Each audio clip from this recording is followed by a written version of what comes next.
Shalom, povo de Deus! Olá, meus irmãos, graça e paz, como é que você está? Como é que tem sido a sua vida? Esse começo de ano, né? O ano está andando rápido, a passos largos. Como é que tem sido a sua vida devocional? Tem lido a palavra? Tem orado? Meu irmão, não abra mão disso. A gente precisa desse tempo com Deus. Hoje, a gente vai estar estudando 2 Samuel, capítulo 11. Tá vendo que a coisa está andando rápido? A gente já está em 2 Samuel. Mas veja, antes disso, obviamente, né? A gente vai orar, a gente vai louvar a Deus. Eu quero que vocês peguem esse link, compartilhem, chamem as pessoas para conhecerem mais de Deus, um pouquinho mais de Deus, cada dia um pouquinho mais, né não? Vamos orar? Ó Deus, obrigado, Pai, por este dia. Tuas misericórdias se renovaram mais uma vez sobre nossas vidas. E Tu tens nos dado a oportunidade de vivermos uma agenda que é Tua. Uma agenda na qual tudo que nós fazemos é para a Tua honra e para a Tua glória. Então, seja conosco nesse tempo, ó Pai, em nome de Jesus. Amém. Meus irmãos, vamos louvar?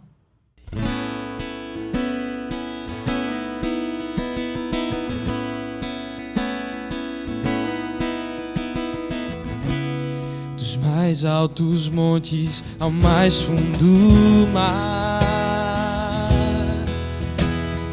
a criação revela a tua glória. Há perfumes e cores em todo lugar, cada ser entoando uma música, te adorando. Impossível descrever, tu chamas cada estrela do céu pelo nome. Tu és tremendo, Deus. Impossível compreender, maravilhados prostramo-nos diante de ti. Tu és tremendo, Deus. Quem comanda os relâmpagos e os trovões e dá ordem às chuvas sobre as nações. Criou lua e sol e a fonte da luz, fez os dias e as noites e a tudo conduz. Incomparável, impossível descrever, tu chamas cada estrela do céu pelo nome. Tu és tremendo, Deus. Impossível compreender, maravilhados prostramo-nos diante de ti. Tu és tremendo, Deus.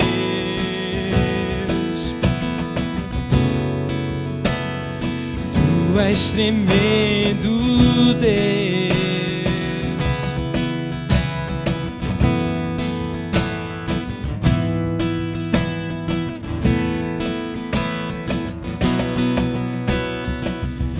Impossível descrever, tu chamas cada estrela do céu pelo nome. Tu és tremendo, Deus.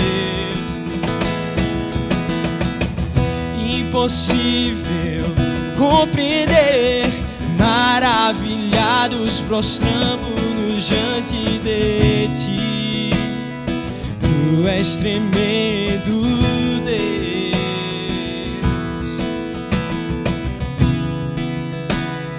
Tu és tremendo, Deus.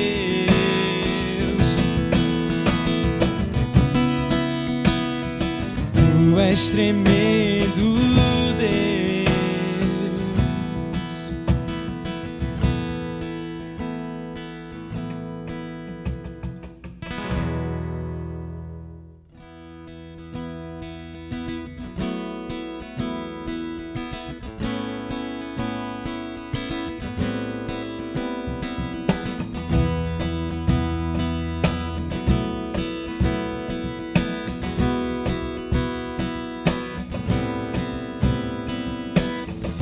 Os montes correm para o mar, teus rios de amor por mim.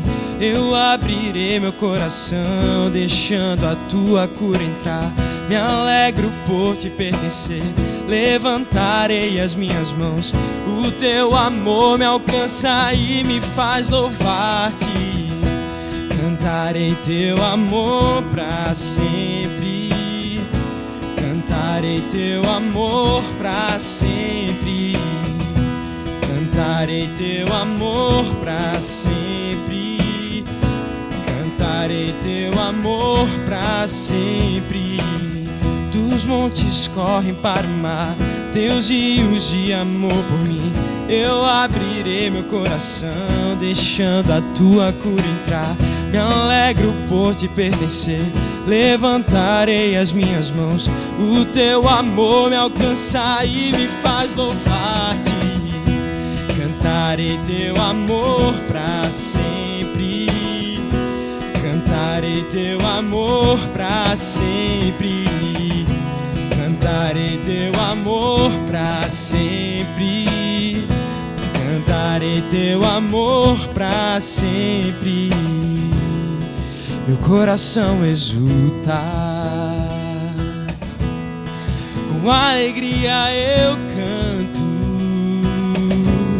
Quando o mundo conhecer a ti, e ele se encherá com a tua alegria.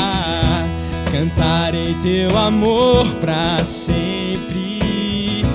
Cantarei teu amor pra sempre. Cantarei teu amor pra sempre. Cantarei teu amor pra sempre. Meu coração exulta, com alegria eu canto. Quando o mundo conhecer a ti, e ele se encherá com a tua alegria. Cantarei teu amor pra sempre. Cantarei teu amor pra sempre. Cantarei teu amor pra sempre. Cantarei teu amor pra sempre. Cantarei teu amor pra sempre. Cantarei teu amor pra sempre. Cantarei teu amor pra sempre. Cantarei teu amor pra sempre. Amém, meus irmãos. Que belos louvores. Como é bom cantarmos louvores, entoarmos louvores ao nosso Deus. Irmãos, vamos agora ao nosso momento de oração. Aquele momento onde eu sempre chamo vocês, né, a colocarem aí no chat motivos pessoais de oração, para que a gente possa orar pela vida uns dos outros mesmo. Então, muitas vezes, né, relacionamento, emprego, saúde, tanta coisa acontecendo em nossas vidas, mas eu te digo uma coisa: Deus está cuidando de tudo, de cada pequeno detalhe da sua vida. Então coloca aí no chat, vamos orar, para a gente apresentarmos uns aos outros a Deus em oração. Tá bom? Vamos lá. Senhor, mais uma vez, Pai, nós nos chegamos a Ti porque Tu és o único, verdadeiro Deus, Deus vivo, soberano do universo, Criador de todas as coisas, aquele que é eterno, não tem início, não tem fim. Tu és o Alfa e o Ômega, Tu és o Deus onipotente, onipresente, o Deus onisciente. Não há ninguém que nem ao menos se compare a Ti. Não há ninguém que ao menos alcance os Seus pensamentos, porque Seus pensamentos são muito elevados. Tu és santo, santo, santo, Pai. E sabendo quem Tu és, sabendo quem nós somos, é que a gente vem aqui dizer que precisamos de Ti. Nós precisamos do Teu socorro, precisamos do Teu cuidado, precisamos do Teu aconchego. Ser conosco.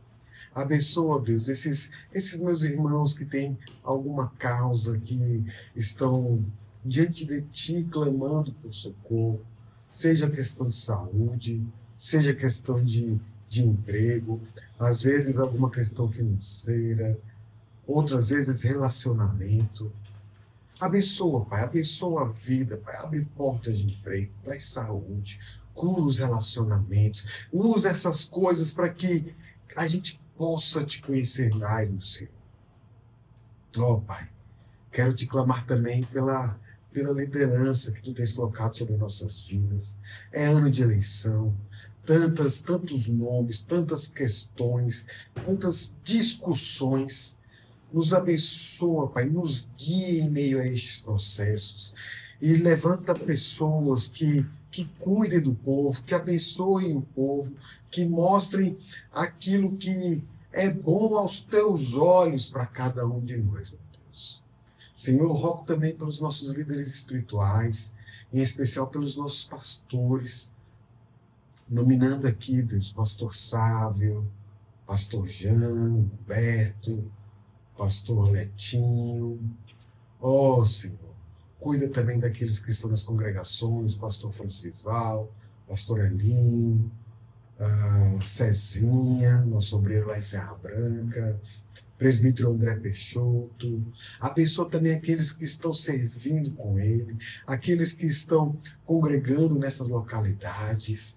Ó, Pai, vai dando mais de Ti, vai ensinando mais ao povo quanto que é bom termos mais intimidade contigo, Pai. Tu és tudo que nós precisamos. Abençoa, Deus, este momento de pastoreio. Fala conosco, ó Espírito Santo de Deus. Enche os nossos corações, pois precisamos de Ti. Em nome de Jesus. Amém. Meus irmãos, como eu disse, 2 Samuel 11 é um texto conhecido.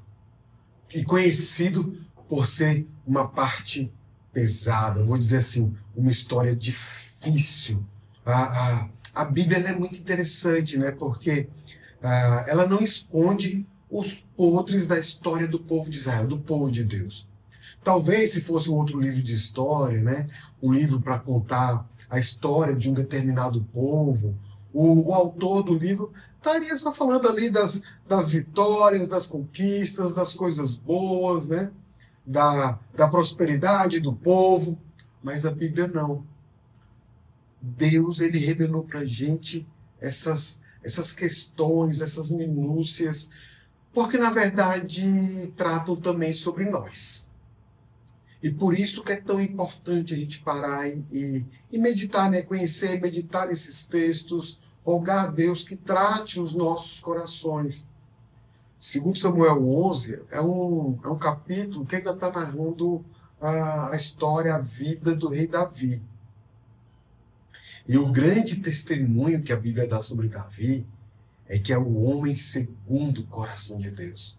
Uau, né? Já imaginou ter essa alcunha para você?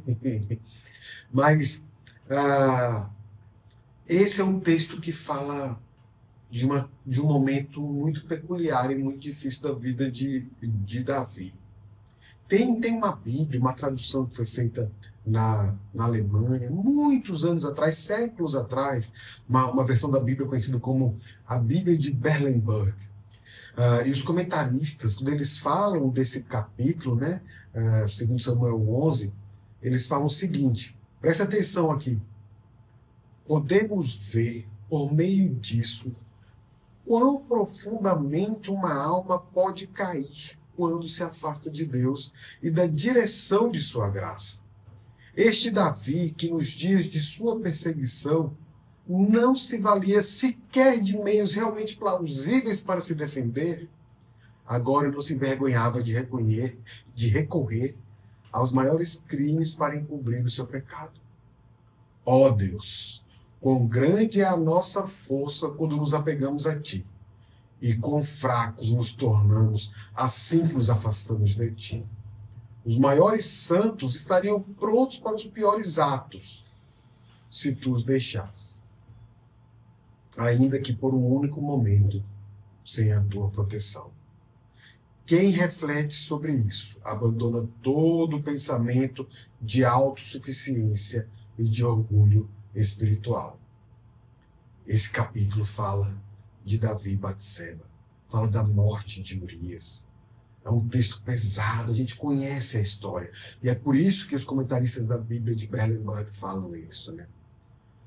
Bom, contextualizando aqui, Davi tinha derrotado os amonitas e os sírios, né? Eles tinham fugido, tinham corrido para dentro da cidade, é o que fala o capítulo 10. Essa cidade era Rabá, a principal cidade ali, né, de Amon. Os amonitas estavam ali tentando se proteger, porque as cidades elas eram fortificadas, né, muradas, tinham portões fortes ali. E Israel agora tinha organizado um cerco, né, ao redor de Rabá. Vamos ao texto. Versículo 1. Decorrido um ano, no tempo em que os reis costumam sair para a guerra, enviou Davi a Joabe e seus servos com ele e a todo Israel, que destruíram os filhos de Amon e sitiaram Rabá. Porém, Davi ficou em Jerusalém. Então percebo que ocorreu um tempo, né, desde que os amonitas foram derrotados até esse momento do sítio aqui. Tem uma questão aí de sazonalidade, né, do tempo, do clima mesmo, tá? Mas então a tradução em português é decorrido um ano, mais ou menos esse prazo aqui, que eram os períodos que era mais propício de se ter batalhas, né? Mas a gente vê, já nesse comecinho, um Davi diferente. Porque quando a gente pega a narrativa do começo da vida de Davi, ele era aquela pessoa que estava envolvida nas batalhas do seu povo, que cuidava dos seus, que assumia a responsabilidade, né? Ele não era um cara que fugia, que se ocultava, ou que ficava descansando. Mas nesse momento, ele envia Joabe, os homens de Israel, ele envia os seus servos para ele sitiar Rabá, mas Davi ficou em casa. Isso, quando a gente olha para Deus mesmo, né, já é para a gente eu vou chamar assim, como é o começo do texto, eu vou dizer assim, é um sinal de alerta. Por que é um sinal de alerta? Porque Deus é o rei que batalha pelo seu povo. Deus é o rei que venceu a morte. Deus é o rei que venceu o pecado. Deus é o rei que nos resgatou quando nós éramos inimigos dele. E nos enxertou em seu corpo. E nos transformou em filhos. Mas Davi aqui nesse momento, parece que não está mais se preocupando em refletir a imagem de Deus para o povo de Israel, né? Vamos continuar no texto. Versículo 2. Uma tarde, levantou-se Davi do seu leito, só lembrando, Israel está em guerra, Davi estava lá no leito, descansando, né? Então ele levantou-se do seu leito e andava passeando no terraço da casa real. Daí viu uma mulher que estava tomando banho. Era ela muito formosa. Davi mandou perguntar quem era. Dissera, é Batseba, filha de Eliã e mulher de Urias, o heteu. Então enviou Davi mensageiros que a trouxessem. Ela veio e ele se deitou com ela. Tendo-se ela purificado da sua imundícia, voltou para sua casa. A mulher concebeu e mandou dizer a Davi, estou grávida. Difícil, né? Assim, o rei Davi, aquele homem, segundo o coração de Deus. Mas tem algumas peculiaridades do texto que eu queria tratar aqui com vocês. Primeiro é lembrar que esse banho não era simplesmente uma questão de higiene pessoal, de limpeza, tá? Se nós voltarmos lá para Números, no capítulo 15, a gente vai ver que o banho ele é um ritual de purificação. Principalmente para as mulheres após um período ali da menstruação, né? O banho ele era um ato simbólico da purificação ou da restauração da pureza cerimonial. Ou seja, o banho ele servia como essa ideia de lavar dos pecados para que a pessoa esteja pronta, esteja propícia para poder voltar a adorar, a cultuar a Deus. Uma outra coisa muito interessante é que o versículo 1 diz que Davi enviou Joabe, enviou seu general para a guerra. Mas agora ele também está enviando seus mensageiros para ter mais detalhes acerca do pecado que estava nascendo, estava, né, criando raízes ali em seu próprio coração. E tanto é que, assim, depois do pecado consumado,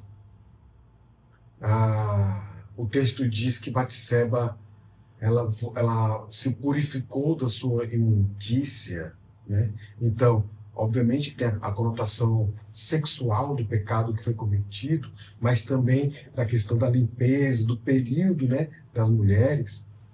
Agora ela envia a mensagem para Davi que ela está grávida. E Davi tem um problemão nas mãos dele. Por quê? O que é que acontecia naquele tempo quando alguém adulterava?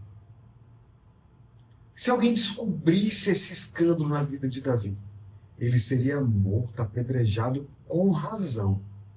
Ou pelo menos deveria ser, né?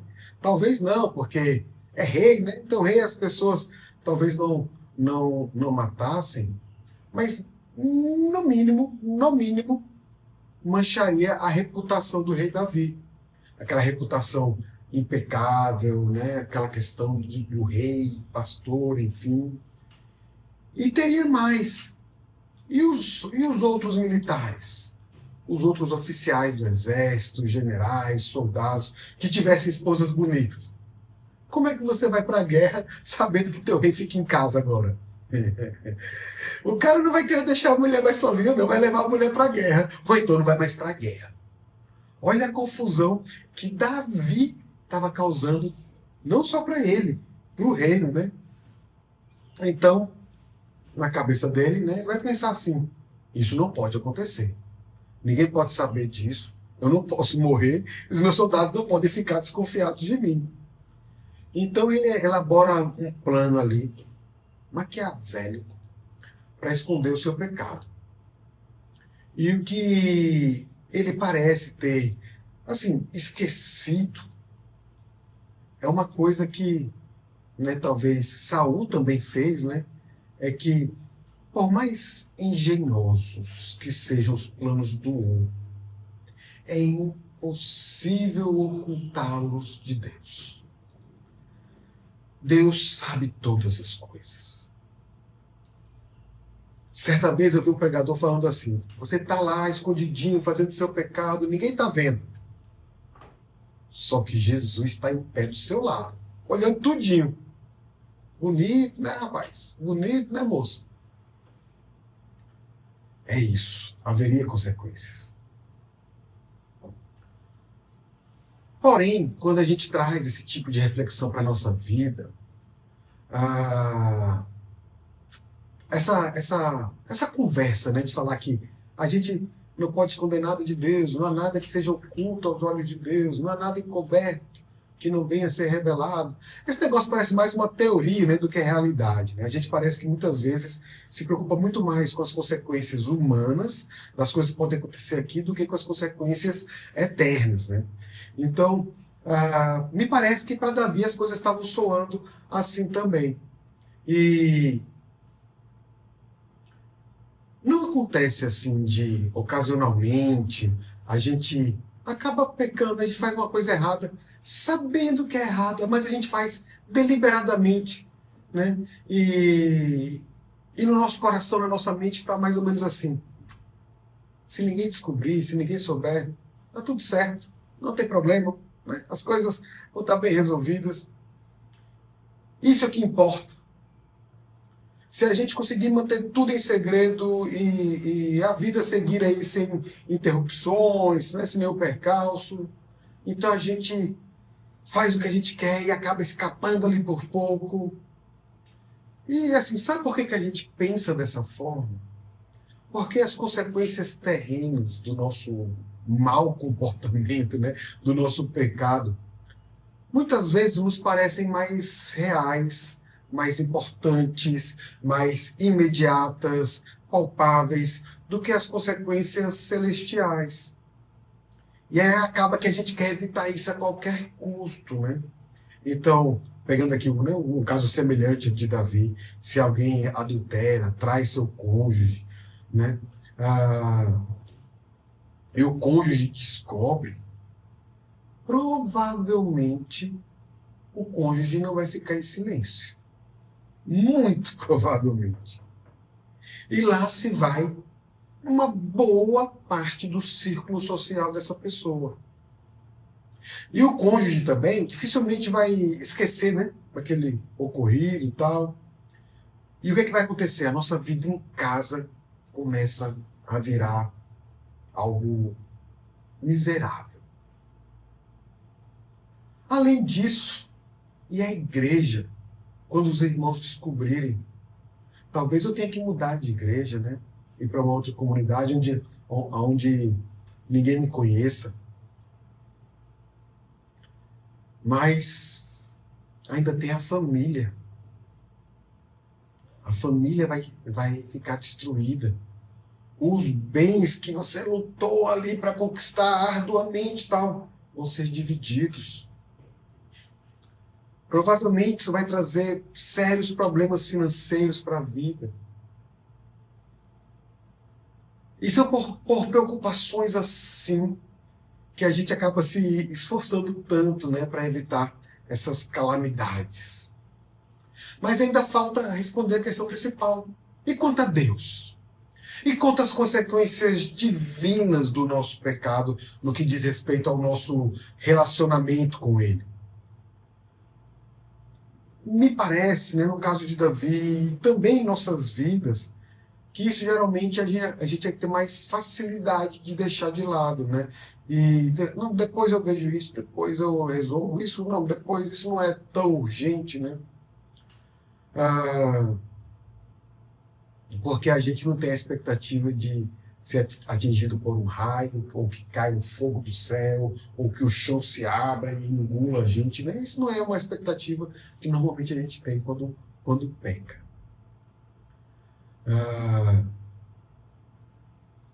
Deus parece que nesse tipo de pensamento, né, ele está meio que obrigado a dar um tchauzinho, a acenar e perdoar a gente. Você é crente, né? Você é do meu povo, então eu vou te perdoar, né? E aí acaba que essa ideia de uma punição severa de Deus vai se, né, fortalecer em nossa mente como se fosse só uma teoria mesmo.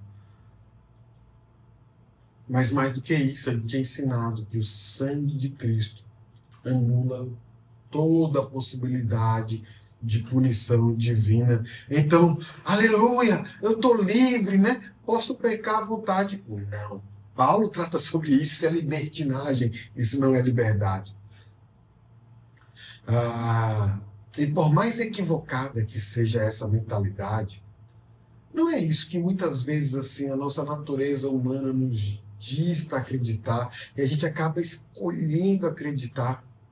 Só que no texto que a gente está lendo, Davi está prestes a descobrir que não é assim. Vamos ver aqui agora, voltar para o texto, né? Davi e Urias, versículo 6. Então enviou Davi mensageiros a Joabe, dizendo: manda-me Urias, o heteu. Joabe enviou Urias a Davi. Vindo, pois, Urias a Davi, perguntou este como passava Joabe, como se achava o povo e como ia a guerra. Meus irmãos, me permitem fazer um parênteses aqui. O rei chamou um oficial da guerra, um oficial lá, está lá no meio do campo de batalha. Fala aqui, rapaz, senta aqui, vamos tomar um cafezinho? E aí, como é que tá Joabe, rapaz? É a vida lá na guerra. O povo está bem.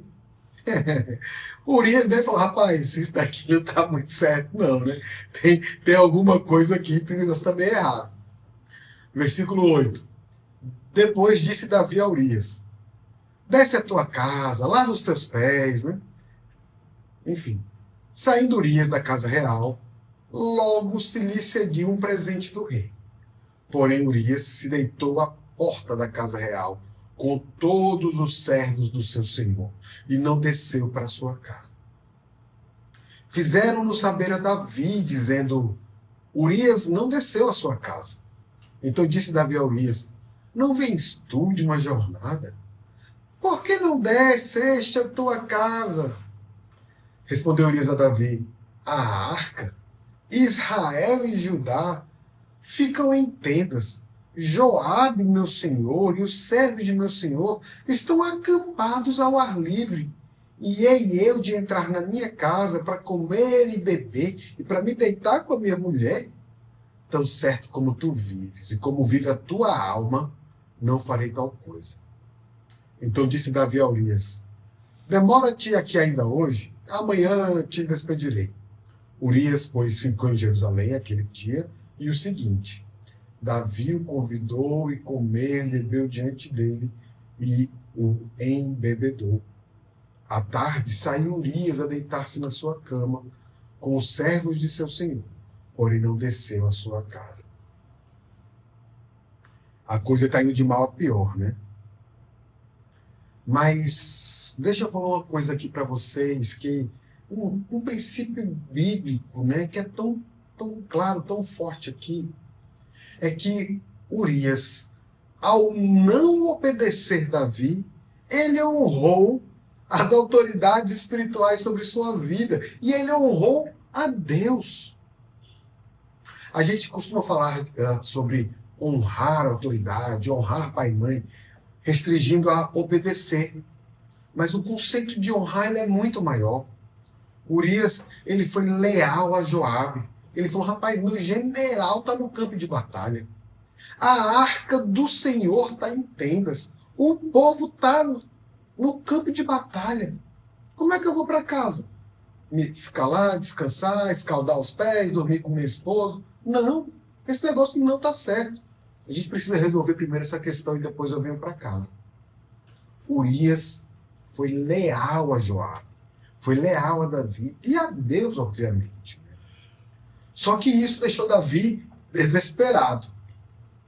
E, consequentemente, Davi toma uma decisão também desesperada. Voltemos para o texto. Versículo 14. Pela manhã, Davi escreveu uma carta a Joabe e lhe a mandou por mão de Urias. Escreveu na carta dizendo: ponde Urias na frente da maior força da peleja e deixai-o sozinho para que seja ferido e morra. Tendo, pois, Joabe sitiado a cidade, pôs a Urias no lugar onde sabia que estavam homens valentes. Saindo os homens da cidade, pelejando com Joabe, caíram alguns do povo, do servo de Davi, e morreu também Urias, o heteu. Então Joabe enviou notícias e fez saber a Davi tudo o que se dera na batalha. Deu ordem ao mensageiro, dizendo: se eu terminares de contar ao rei os acontecimentos desta peleja, suceder que ele se encolerize e te diga: por que vos chegastes assim perto da cidade a pelejar? Não sabíeis vós que haviam de atirar do muro? Quem feriu Abimeleque, filho de Jerubezete? Não lançou uma mulher sobre ele do muro um pedaço de um bom corredor, de que morreu em Tebes? Por que vos chegastes ao muro? Então dirás: também morreu teu servo Urias, o Heteu. Partiu o mensageiro, e chegando fez saber a Davi tudo o que Joabe lhe havia mandado dizer. Disse o mensageiro a Davi: na verdade, aqueles homens foram mais poderosos do que nós, e saíram contra nós ao campo. Porém, nós fomos contra eles até a entrada da porta. Então os flecheiros do alto do muro atiraram contra os teus servos, e morreram alguns dos servos do rei. E também morreu o teu servo Urias, o Heteu. Disse Davi ao mensageiro: assim dirás a Joabe: não pareça isto mal aos teus olhos, pois a espada devora tanto este como aquele. Intensifica a tua peleja contra a cidade e derrota, e tu anima Joabe. Ouvindo, pois, a mulher de Urias que seu marido era morto, ela o pranteou. Passado o luto, Davi mandou buscá-la e trouxe para o palácio. Tornou-se ela sua mulher e lhe deu à luz um filho. Porém, isto que Davi fizera foi mal aos olhos do Senhor. Meus irmãos, na Bíblia, depois de Jesus, né, à exceção de Jesus, quem é o maior herói? Davi. Talvez Moisés, mas ali no Davi, né? Um grande herói do povo de Deus. E ainda assim, apesar de todas as vantagens de proximidade, de acesso, de relacionamento com Deus, de uma abundância de misericórdia e de graça divinas à sua disposição, a gente lembrar, né, Davi era um pastor de ovelhas, o menor de seus irmãos, né? Não era de uma família, né, lá ali real na época, era a família de Saul, né? Saul que era o rei. Mas ele era de uma vida marcada por vitórias milagrosas. Que homem teria direito algum de esperar, né, qualquer coisa assim, mas a sua inclinação para o mal tomou o controle nesse momento de sua vida. E a gente viu aqui no texto um homem que naquele momento parece muito mais com Saul do que com Davi, não é? Eu queria fazer uma ressalva muito forte, porque em momento algum, em lugar nenhum no texto, Satanás é citado. O que aconteceu aqui não é culpa do diabo, não, meu irmão. É culpa do coração do homem. É culpa dessa nossa herança pecaminosa, da inclinação maligna do nosso coração. E se Davi caiu, o homem segundo o coração de Deus caiu, quem é que nós pensamos que somos para achar que não cairíamos? Ou que não cairemos? Por isso que eu digo, meu irmão, assim, se você tem uma convicção muito forte na sua vida de falar assim: isso daqui eu não caio nunca, eu nunca vou pecar isso daqui. Sei lá, né? Eu nunca vou adulterar contra minha esposa, contra meu marido. Eu nunca roubaria dinheiro da empresa que eu tenho acesso e tal. Eu nunca mentiria para os meus filhos. Eu nunca... Meu irmão, se o seu pensamento, se a palavra que sai da sua boca é essa, minha palavra para você agora é: cuidado. Levante a guarda. Porque na hora que a gente diz eu nunca, é a hora que a gente baixa a guarda, que a gente relaxa e acaba caindo.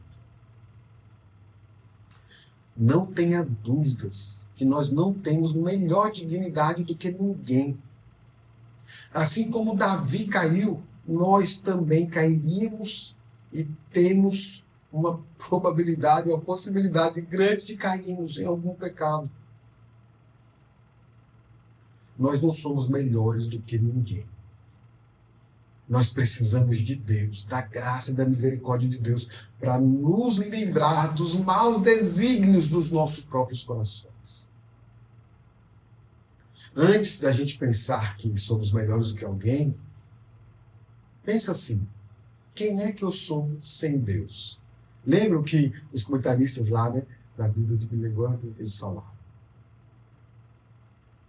Não é à toa que Paulo, lá em 1 Coríntios, no capítulo 10, versículo 12, ele diz assim: aquele, pois, que pensa estar de pé, veja que não caia. Cuidado, meu irmão, cuidado. Ore, leia a Bíblia, jejue, busque a Deus. Só assim para você vencer a tentação do seu próprio coração. Mas se você pecar, eu tenho uma notícia muito melhor. O texto de João, primeira carta de João, lá no capítulo 2, quando ele diz assim: filhinhos, estas coisas vos escrevo para que não pequeis. Se todavia alguém pecar, temos advogado junto ao Pai, Jesus Cristo, o justo. Aleluia! Aleluia, meu irmão! A gente é de Deus. E Jesus disse que se o Pai nos deu a Ele, Ele não vai nos lançar fora. Agora é a gente moldar a nossa vida, moldar o nosso caráter, moldar o nosso coração. A vida, o caráter e o coração de Jesus. Amém? Vamos orar mais uma vez? Senhor, Pai, é um texto tão duro, tão difícil. E eu entendo, Pai, que é um texto, esse texto ele é sobre mim, sobre a minha capacidade de pecar, sobre a malignidade do meu coração. Então eu quero te falar, Pai, me livra, Pai, me livra de mim, me livra dos lamaçais nos quais eu mesmo me meto, me guarda desses maus desígnios do meu próprio coração. E coloque em minha vida um caminho reto aos teus olhos. Uma vida que te glorifique, que te honre, que anuncie o teu nome para todo mundo. Abençoa, Senhor, a cada um de nós. Nós precisamos de ti. Em nome de Jesus. Amém. Vamos louvar uma última vez?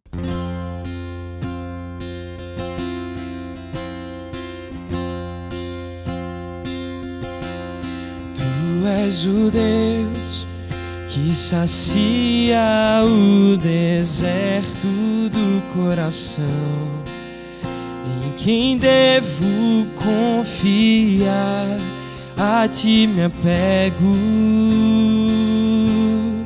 És o auxílio e a sombra de tuas asas descansarei. Pela tua forte mão estou seguro, de todo coração desejo contemplar a tua força, a tua glória e o teu poder.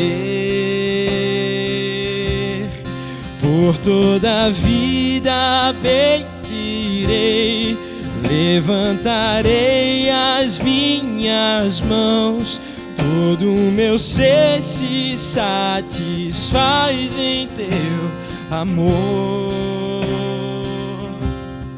Com alegria cantarei uma canção de gratidão. A tua graça é bem melhor que a vida. De todo coração desejo contemplar a tua força, a tua glória e o teu poder. De todo coração desejo contemplar a tua força, a tua glória e do teu poder.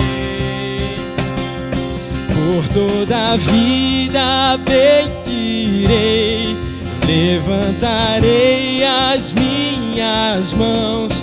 Todo meu ser se satisfaz em teu amor. Com alegria cantarei uma canção de gratidão. A tua graça é bem melhor que a vida. Como terra seca minha alma está, amo pela água viva tu podes dar. Mesmo quando a escuridão enfim me alcançar, sei que não sou de mim mesmo. Cristo é tudo o que tenho. Cristo é tudo o que tenho. Cristo é tudo o que tenho. Por toda a vida bendirei, levantarei as minhas mãos. Todo meu ser se satisfaz em teu amor. Com alegria cantarei uma canção de gratidão. A tua graça é bem melhor que a vida. Amém, meus irmãos. Que Deus os abençoe. Até a próxima. Tchau, tchau.